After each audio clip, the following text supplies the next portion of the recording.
Ternyata di situ kayak ada yang di situ gue kayak ada yang bisikin juga, kayak ada yang ngasih penjelasan bahwa ini dia itu ngomong kayak gini gitu. Ternyata dia bilang gitu, terima kasih gitu. Kalau sempat nanti kunjungi ke sini lagi. Dan ternyata Wan, itu adalah Eyang Putih. Balik lagi bersama gue Ridwan di Tris. Kali ini kita lagi ada di segmen cerita mistis nih. Dan seperti biasa, kalau di segmen cerita mistis, gue bakal datengin narasumber yang akan menceritakan kisah pengalaman mistisnya. Tapi di episode kali ini, itu berbeda.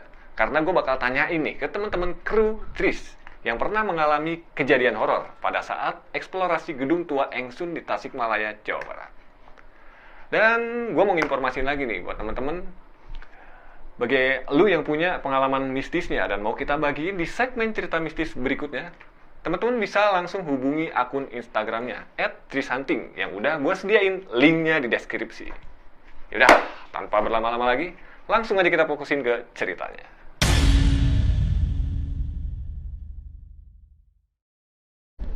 Dan sekarang gue udah bersama Rati nih, salah satu kru dari cerita mistis yang akan menceritakan kisah pengalaman horornya pada saat melakukan penelusuran di gedung Situn Engsun, Tasikmalaya, Jawa Barat.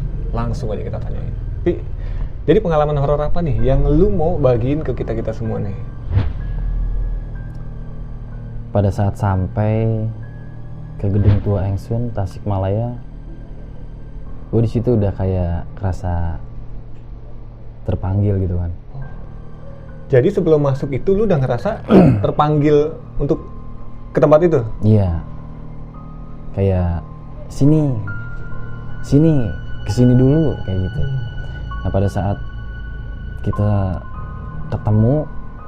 bertemu Pak Kosmara, dan dia memberi arahan untuk kita kesini dulu, ke lorong sini. Nanti setelah ke lorong sini kita itu harus izin dulu sama Nyai. Nah ternyata beliau mengajak kita ke situ kan. Nah itu di situ, di lorong tersebut itu gue kepanggil pas dari luar. Sebelum masuk itu gue udah kayak kepanggil, ternyata bener. Oh iya bener, berarti di lorong itu tadi ya.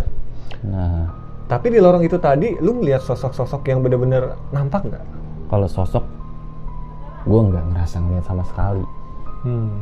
Tapi pas kita udah jalan masuk ke lorong tersebut, gedung tua itu, gue di situ di belakang kan. Gue sama Ika gue tanya, Kak, itu di situ di bangunan beca samping sini tuh, di deket beca itu ada apa sih Kak? Begitu gue belum ngasih tahu tuh semua. Lu juga gue nggak kasih tahu kan. Dan ternyata kata Ika bilang itu pocong bang katanya. Mukanya hancur. Merinding kan langsung gue di situ. Pas gue masuk mah gue nggak ngerasa sama sekali, gue tahu sendiri kan gue masa bodoh orangnya kan. Nah makanya pas Ika bilang gitu merinding gue. Tapi udah tuh, lu nyamperin gak tuh lokasi beca tersebut tuh? Gue lihat, gue kan penasaran ya orangnya. Pas gue sampai gue lihat, badan gue itu udah dingin, kepala gue panas, badan dingin. Merinding gue langsung di situ. Pas di situ gue merinding tuh.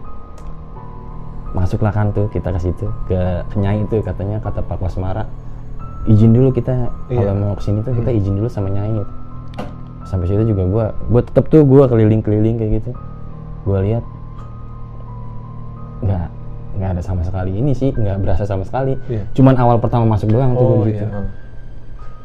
Oh berarti yang lu menyendiri itu, lu tuh lagi ngerasain energi yang di dekat beca itu? Energi.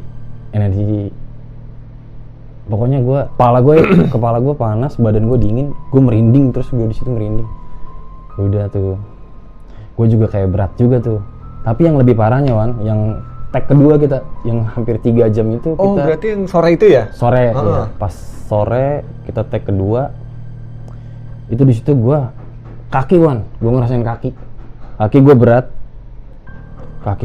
kayak nggak bisa nindak kayak gitu. Makanya gue adanya di belakang terus kan. Gue di belakang terus, gue ngeliat apaan sih, kata gue kan gitu, ada apaan sih. Aduh gue tanya lagi sama Ika, Kak, kaki gue berat, kata gue gitu. Kenapa ya kak? Udah tuh kan, kata Ika bilang itu budak hidang katanya. Budak hidang apaan, kata gue kan gitu. Anak kecil yang bertubuh kerdil yang berkulit hitam gitu. Oh kata gue, itu dia ngikutin lu bang. Nah terus dihilangin kan tuh sama Ika, hilang lah. Setelah selesai kita tag tuh, kita masuk mesin. Iya, masuk ruang mesin. Masuk mesin juga gue gerah, panas, hawanya panas, gerah gila tuh.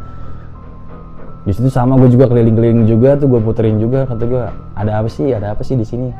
Nah udah tuh gue nggak ngerasa apa-apa sama sekali. Lu ngerasain apa tuh di situ? Kalau gue sih memang ada ngerasain sih, ada juga energi-energi yang bikin kita tuh panas, itu pengap, dan mungkin di situ gue juga sempat kerasukan sih. Tapi nanti gue bakal jelasin nih. Di situ gue juga kayak gerah banget, merinding juga gue di situ, tapi gue nggak ngerasain apa-apa, nggak kayak pertama pas pada saat masuk itu, kayak ternyata di situ pocong. Nah terus kan kayak yang ketiga tuh kita ke bangunan apa tuh yang kata kayak buangan limbah. Buangan limbah, kolam. Kalau di situ gue udah hampir selesai di situ, gue udah nggak bisa gerak sama sekali, gue jongkok di situ, terus udah selesai kan tuh makanya.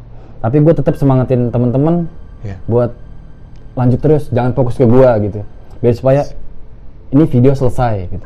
Setelah video selesai, barulah gue bilang kan sama Ika, ternyata gue di situ digelandutin, di apa sih namanya? Kalau dipegang kayak gitu, dipegang kaki gue sama si budak hideng.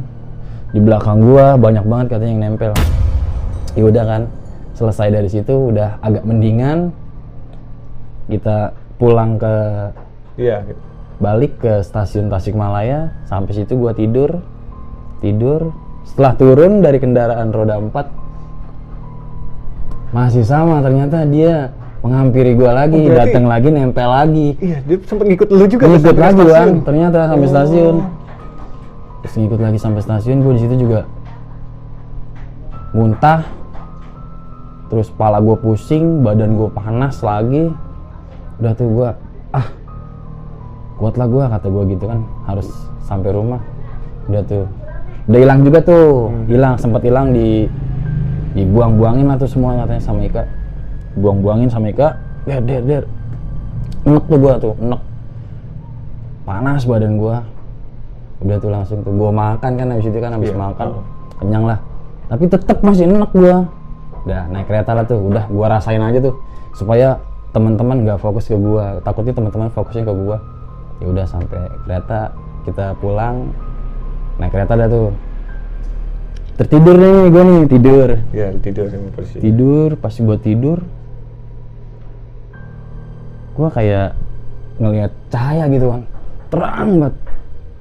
Ternyata di situ kayak ada yang jabat tangan.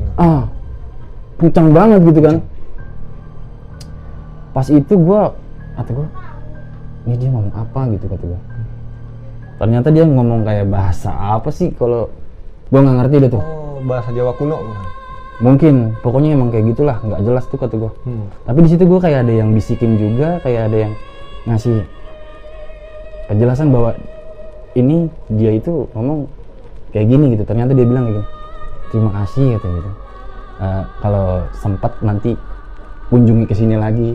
Dan ternyata Wan, itu adalah eyang putih kalau nggak salah. Yang di bangunan apa? Bangunan ruang mesin itu. Ruang mesin. Nah, di situ. Ternyata yang putih. Ngegambarin gue kayak gitu kan. Tapi itu dalam keadaan sadar apa emang lu lagi mimpi? Masih tidur gue. Oh, berarti keadaan lu pas gue sadar gitu. Pas gue minum. Itu yang pas gue turun dari mobil terus naik kereta, itu kan gue minum tuh dari Ika. Iya. Minum dari Ika. Nah, itu gue tidur lagi tuh. Pas gue tidur, nah itu gue langsung tuh kayak ngeliat cahaya kayak gitu, cahaya terang banget. Pas ngeliat cahaya terang, ternyata eyang. Oh, itu dia, eyang putih. Tapi abis ditampakin sosok eyang putih, apakah badan lu masih terasa kurang enak pada waktu itu? Abis itu udah hilang. Ternyata si apa itu namanya? Budak hideng itu ikut ke dia. Oh, berarti kayak sini sini gitu kata dia. Suruhan gitu. Ya udah, abis itu ikut ke dia. Udah tuh lah, gua enakan, gua tidur lah. Selesai dah tuh gua. Kata gua, udahlah, kata gua, nggak ada lagi. Ternyata gue udah nggak ngerasain sama sekali tuh. Badan gue udah enak, kaki gue udah hilang. Udah tuh, ternyata kata si Eyang tuh bilang, yang di kuping gue nih, dia bilang kayak gini, nanti kesini lagi kamu itu katanya sama rekan-rekan yang lain katanya nggak mengotori tempat ini. Soalnya ada orang lain yang datang ke sini, berkunjung ke sini, menghampiri tempat ini itu untuk mengotori tempat ini. Tapi kalian semua enggak. Nanti kalau memang kesini lagi ada sesuatu untuk kalian kata gitu. Dia bilang kayak gitu. Nah, gue sampein kan sama lu pada tuh. Iya. Terus udah abis itu gue udah lemes banget, gue tidur lagi. Tapi pas lu bangun itu badan lu udah agak fit atau gimana tuh? Ya masih lemes. Masih agak lemes. Masih lemes lah gue. Badan tapi udah nggak berat lagi kayak pada saat gue di lokasi sampai turun mobil, pas naik kereta itu udah nggak kayak gitu lagi, cuman kayak masih lemas aja. Katanya Kak, energi gue terkuras katanya. Ya? Iya. Ya udah kata gue tidur aja tuh. Habis tidur gue makan tuh, makan cemilan dulu pada kan. Udah gue minum, beres tuh. Udah tuh hilang semua tuh. Si budak hidang ikut si Eyang Putih. Eyang Putih juga udah pergi deh tuh langsung. Pokoknya kata dia, kalian itu nggak mengotori tempat ini. Jadi kalau memang ada kesempatan untuk datang ke sini yang punya sesuatu. Oh berarti ada pesan dari sosok Eyang Putih itu. Eyang Putih. Karena mungkin dia tuh nggak suka kalau tempatnya itu dikotorin sama. Betul. Kan si Pak Aki itu, Aki Koswara itu bilang kan katanya tempat ini tuh didatengin tuh banyak didatangi, dikunjungi untuk berbuat hal-hal yang nggak bener gitu. Dan sedangkan kita datang ke situ, sampai situ tujuan kita untuk explore aja kan. Explore. Kalau gue sih gitu aja sih. Cukup. Anjir, epic banget. Parah ya.